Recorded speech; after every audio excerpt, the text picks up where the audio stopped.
Paano kung ang pinakamalaking mission field mo ay hindi pala kailangang hanapin sa malayong lugar? Paano kung nandyan lang yan sa hapagkainan nyo o sa katabi mong cubicle sa opisina? O kahit isang scroll lang sa phone mo, no?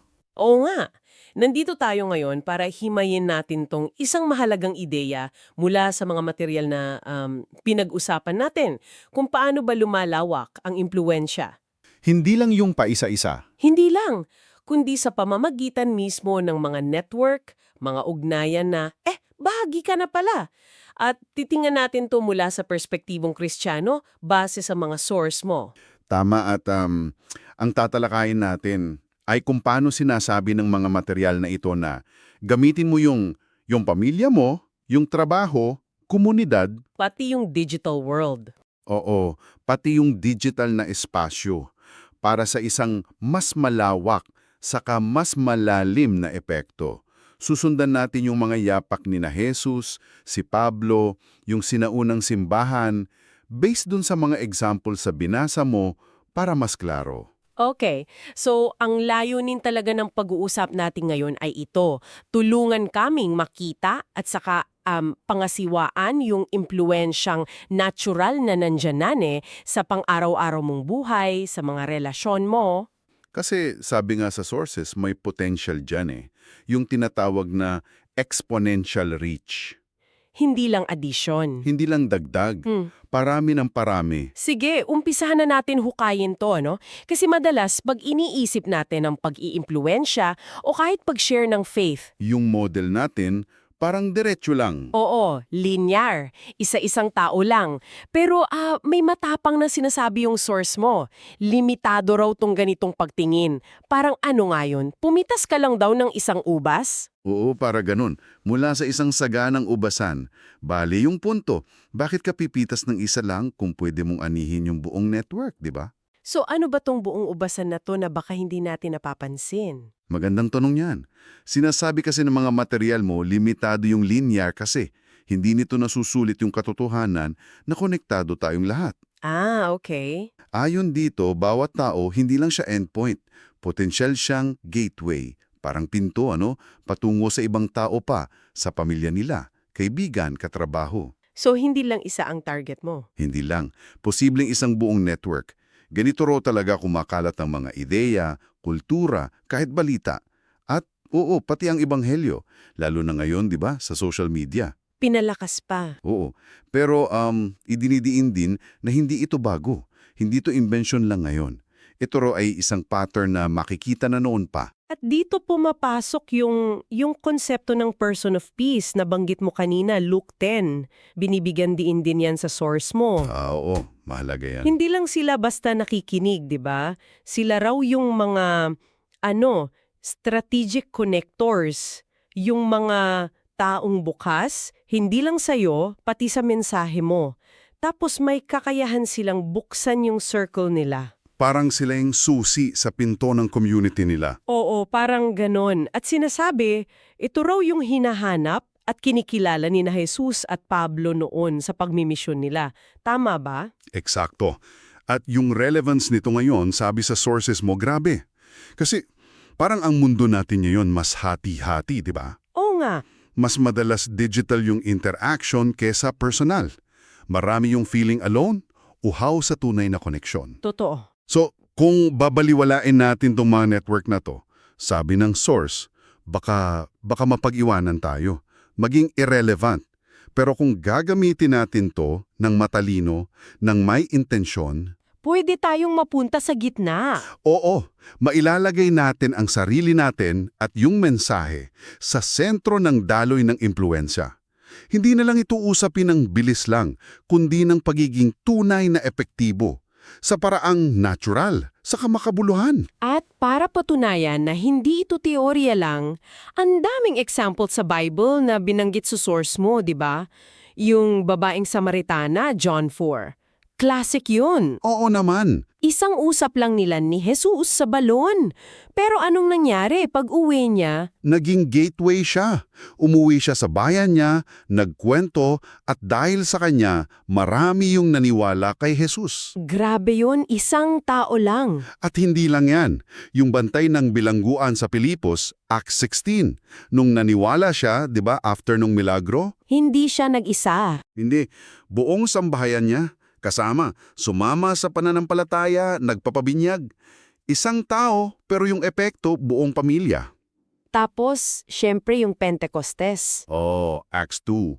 Yung pagbaba ng Espiritu, hindi sa isa lang, sa grupo, tapos mula dun sa grupo, gamit yung iba't ibang wika, yung mga connections ng mga tao doon, Kumalat palabas. kumalat yung balita tungkol kay Jesus. Network talaga. So malinaw nga, hindi lang to strategy, may malalim na theological na basehan. Ito ayon sa binasa mo. Oo, at importante yan. Kasi sabi sa source mo, yung pagiging relational natin, yung pakikipag-ugnayan, hindi yan aksidente, part yan ng design natin. Kasi kawangis tayo ng Diyos. Oo, kawangis ng Diyos na triyun, Ama, Anak, Espiritu Santo. Isang perpektong komunidad. Pati raw yung plano ng Diyos sa pagtubos, laging kasama yung networks. Parang si Noah? Si Noah at pamilya niya, si Abraham, pinagmula ng bansa, yung Israel. Tapos yung simbahan, katawan ni Kristo. May pattern nga. Meron. At yung ebanghelyo mismo, sabi sa source, parang salamin ng relational na nature ng Diyos. Hindi lang siya linya, parang alon, ripples, lumalawak. Kaya pala may comparison dun sa source mo. Yung linear, parang addition lang. Dagdag lang ng paisa-isa. Tama. Samantalang yung networked approach, doon nagbubukas yung pinto para sa multiplication, pagpaparami. At nagustuhan ko yung metaphor doon gospel as resonance. Oo, maganda yon. Hindi lang siya tunog na narinig mo, tapos na. Parang ugong daw. Isang resonance na hindi lang kumakalat, pero tumatagos. Nakikipag-ugnayan sa existing structures ng buhay ng tao. Oo, at pwedeng mag-amplify pa o lumika ng bagong tunog sa loob ng network. Mas complex, mas powerful kaysa simpleng linya lang. Talagang mas powerful. Okay, sige, palaninan pa natin. Sabi sa source, isang practical step ay yung imapa mo raw. Isipin mo, ilista mo yung mga network mo. May 4 na spheres of influence na binanggit. Oikos, agora, polis, web. Oo, pamilya, trabaho, komunidad, saka yung digital. Ang hamon, tingnan daw natin to hindi lang bilang mga lugar na pamilyar sa atin, kundi mga aktwal na mission field, pinagkatiwala sa atin. Tama. At mahalagang himayin natin bawat isa based sa source mo. Kasi iba-iba yung dynamics dyan eh. Unahin natin yung oikos, pamilya, sambahayan. Ground zero. Oo. Yan daw ang una. Dito pumapasok yung examples kanina, yung Bantay Arayo, si Lydia, si Cornelius. Lahat sila na impluensyahan yung pamilya nila. Pero may paradox dito, sabi sa source. Ano yon? Ito yung pinakamadali nating maabot kasi kasama natin sila araw-araw. Pero ito rin daw ang pinakamahirap. Ba't daw? Kasi sa pamilya, alam nila lahat tungkol sa atin, di ba? Walang tago. Yung mga kahinaan natin, kita nila. So, yung pagsaksi dito hindi lang sa salita. Kailangan makita sa gawa. Kailangan makita sa consistent na pag-ibig, integridad, pasensya, pagpapatawad. Mahirap yon, pero yon ang kailangan. At yung epekto, hindi lang sa kanila. Pwedeng umabot pa sa next generations. Grabe. Totoo yan. Ramdam ko yung paradox na yan. Okay, sunod. Agora. Lugar ng trabaho. Yung modernong marketplace natin, hindi lang ito lugar para kumita. Sabi sa source, critical na space to. Dito nahuhubog yung kultura, nasusubok yung integrity. Nabubuo yung mga professional relationships. Exactly. Yung mga examples, si Lydia, negosyante siya. Sina Aquila at Priscilla, tent makers kasama ni Pablo. Pati si Daniel, di ba? Sa Babylonia. Naglingkod ng may husay at katapatan. Oo, kahit sa pagganong kultura. Ang punto, yung trabaho natin mismo, yung husay natin, yung etika, yung pakikitungo, plataporma na yun para sa pagsaksi. Okay. Pangatlo, polis. Yung mas malawak na komunidad. Ito yung mga tinatawag na third places. Labas sa bahay, oikos, at trabaho, agora. Kapitbahay, school ng mga bata, gym. Coffee shop, hobby group, orgs na sinasalihan mo. Ang maginta rito, voluntaryo yung pagsasama. Ang nagbubuklod, shared interests o location. Mas madaling magtiwala. Parang ganon. Sabi sa source, yung tiwala nabubuo dahil sa closeness sa shared passion.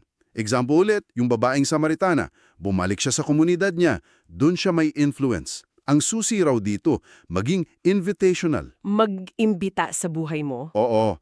Saka mapagpatuloy. At pangapat, yung pinakabago pero ang lawak.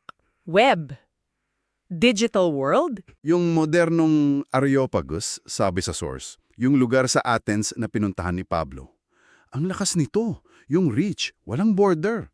Kahit saan. Oo, pero hindi lang broadcast daw ang point.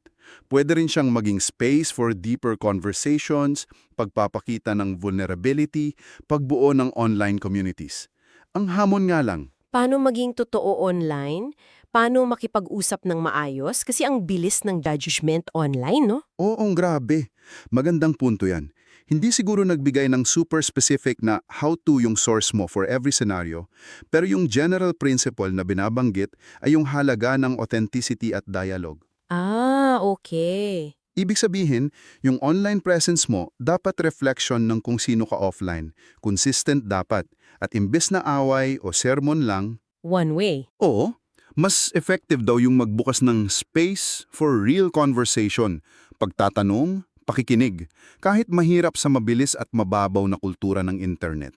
Yung pagiging totoo, kahit vulnerable, yun daw yung pwedeng kumonekta sa iba na naghahanap din ng katotohanan. So, sa lahat ng spheres na to, oikos, agora, polis, web, ang paulit-ulit na tema ay yung panawagan na baguhin yung tingin natin sa tao. Oo, hindi sila endpoints, hindi sila hantungan lang ng effort natin. Kundi mga gateways, mga tulay. Potensyal na tulay patungo sa iba pang buhay na konektado sa kanila. Ito yung nagbubukas ng pinto sa multiplication. Pero syempre, hindi sapat na alam lang natin kung nasaan tong mga networks. Kailangan ng intensyon, may plano, may kilos. Kailangan ng strategic engagement, ika nga. Paano ba tayo makikisangkot ng may ganitong pananaw? Binanggit sa source yung pagiging ambassador. At yung pundasyon talaga, panalangin. Nako, oo. Talagang pundasyon ang panalangin. Sabi sa material mo, ito yung nabibigay ng direksyon galing kay Lord, karunungan sa pakikipag-ugnayan. Nagpapalambot ng puso. Oo, pareho. Sa atin, saka sa mga taong gusto nating abutin. After nyan, may 3 identities daw na dapat nating isabuhay. Una, bilang ilaw. Matthew 5:14. Oo, hindi ito pagpapansin. Ito yung pagiging tunay na presensya na nagbibigay liwanag, init, pag-asa, kung sino tayo. Pangalawa, bilang saksi. Hindi salesman. Hindi, simple lang. Share mo yung kwento mo, paano kumilos ang Diyos sa buhay mo, yung experience mo. At pangatlo, bilang kaibigan. Si Jesus mismo, tinawag na kaibigan ng mga makasalanan. Tama, ang pagbuo ng tunay, mapagkakatiwalang friendship, yun daw ang pundasyon. Doon pwedeng tumubo yung mas malalim na usapan tungkol sa faith. Mula sa mga identities na yan, may mga mas practical strategies pa na nandun sa source. Una, at parang napaka-importante nito, unahin daw ang pagbuo ng tunay na relasyon. Genuine relationship. May binanggit na verse, 1 Thessalonians 2.8. Sabi ni Pablo, hindi lang ebanghelyo ang binahagi nila, kundi pati sarili nilang buhay. Kasi napamahal na sila sa mga taga-Thessalonica. Parang sinasabi, Presence before proclamation. tama, kailangan munang maramdaman ng tao na importante sila sa'yo bago sila maging bukas sa mensahe mo. Mahalaga yung pagmamahal muna. Makes sense. At konektado dyan yung pangalawang strategy. Kilalanin mo at mag-invest ka sa mga network hubs o yung tinawag nating persons of peace. Yung may relational gravity. Oo, parang may sarili silang hatak sa grupo. Yung natural na nilalapitan, pinakikinggan, pinagkakatiwalaan, sila yung influencer sa network nila. Sina Lydia Cornelius. Sila nga. Ang suggestion ng source, imbes na pilitin mong ikaw ang umabot sa lahat, mas strategic na mag-invest ka ng oras at effort sa mga hubs na to. Build deep with them. Bakit? Kasi kapag sila yung tunay na naabot at na-empower, sila na yung magiging tulay, sila na yung magiging resonator ng mensahe sa sarili nilang network. Mas malayo ang abot. Interesting. Pero teka, hindi ba may panganib dito na pag tinitingnan natin sila bilang gateways or hubs, baka maging parang gamitan na yung pakikipagkaibigan natin may hidden agenda pala. Paano sinasagot ng source yon? Mahalagang tanong yan at lehitimong concern. Bagamat hindi siguro direktang sinagot ng source mo yan sa ganyang phrasing, ang buong diin kasi ng material ay nasa genuine relationship at pag-ibig. Okay. Yung strategy ng pagkilala sa persons of peace, hindi siya tungkol sa manipulasyon. Tungkol siya sa pagiging matalino sa paggamit ng oras at resources. Ang pundasyon pa rin, yung unang strategy, build genuine relationships. Dapat tunay pa rin yung motibo? O, kung ang motibo mo ay tunay na pagmamalasakit sa tao, gaya nung sabi sa 1 Thess 2.8, hindi yan magiging gamitan. Yung pagliging gateway nila, hindi ibig sabihin hindi sila mahalaga bilang tao. Kinikilala lang nito yung mas malawak na potensyal ng koneksyon nila na pwedeng maging blessing din sa iba. Focus pa rin sa pagmamahal sa tao, hindi sa pag-e-exploit ng network. Salamat sa paglilinaw niyan. Okay, pangatlong strategy. Yung pagkakaugnay ng kwento natin at ng pamumuhay natin? Testimony at integridad. Sabi sa 1 Peter 3.15, dapat laging handang magpaliwanag tungkol sa hope na nasa atin, pero may kaamuan at paggalang, sabi ng source, yung araw-araw na buhay natin. Yung integrity sa work, pag-ibig sa pamilya, pakikitungo sa iba. Yon dapat ang nagpapatotoo sa sinasabi natin. Kung hindi, walang bigat. Walk the talk, kumbaga. Tama. Tapos, pang-apat, at dito na talaga yung multiplication. Pagbibigay kapangyarihan sa iba na gawin din to. Yung from contact to connector. Hindi dapat huminto sa atin. Hindi dapat. Ang tunay na success daw based sa model na ito ay kapag yung mga naabot natin natututo rin umabot sa kanilang sariling oikos, agora, polis, web. Parang si Jesus at yung 12, tapos yung 72. Ganun nga, si Pablo kay Timoteo, kay Tito. Sinanay sila hindi lang para sumunod, kundi para maging leader din, para magpatuloy ng gawain. Ito yung malaking difference ng multiplication sa addition lang. Okay, at bilang huling paalala, may babala raw iwasan yung sobrang sandal sa isang contact lang, sa isang network. Oo, mag-diversify daw ng connection. Bakit daw? Kasi mas matatag daw ang web, yung sapot, na maraming hibla, kaysa sa chain, yung kadena, na pag naputol yung isang link, Sira na lahat. oo. Sina Jesus at Pablo, kung papansinin natin, hindi lang isa ang kaibigan nila sa bawat lugar. Marami silang connection. Nagbibigay ito ng resilience, saka mas maraming paraan para dumalo yung impluensya. Whew. Napakaraming importanteng puntos mula sa mga source mo kung ibubuod natin yung pinaka-core. Yung pinakasentro ng usapan. Ang impluensya mo, yung kakayahan mong mag-share ng value, ng faith, hindi siya limitado sa paisa-isa lang. Natural siyang lumalawak, kumakalat. Sa pamamagitan ng mga network, mga ugnayan na nandyan na sa buhay mo. Pamilya, trabaho, komunidad, pati online. At yung pagbabago sa pananaw mula sa pagtingin sa tao bilang endpoints. Patungo sa pagtingin sa kanila bilang gateways. Yung ang nagbubukas ng pinto sa potensyal na multiplication, hindi na lang simpleng addition. Multiplication, pagpaparami, pagpapalawak ng epekto sa paraang mas organiko, mas sustainable. Tama. Kaya siguro, ang pinakamahalagang aral para sa'yo na nakikinig ay ito. Yung mission field mo, hindi mo na kailangang hanapin pa kung saan-saan. Madalas, hinabi na yan sa araw-araw mong buhay. Sa mga taong nakakasalamuha mo na. Oo.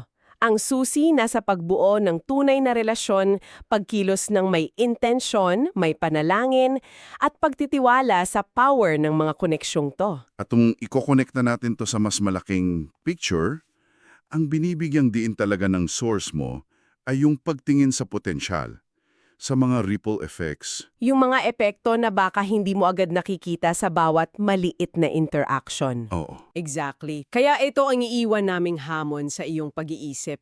Hango na rin dun sa metaphor ng tapestry o hinabing tela sa source mo.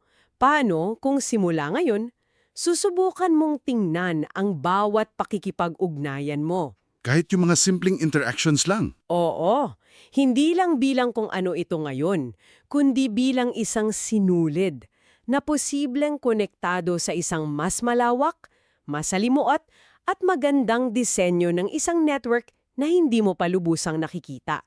Paano kaya nito mababago yung paraan ng pakikitungo mo, pag-i-invest mo, pagpapahalaga mo sa bawat taong makakasalubong mo simula ngayon?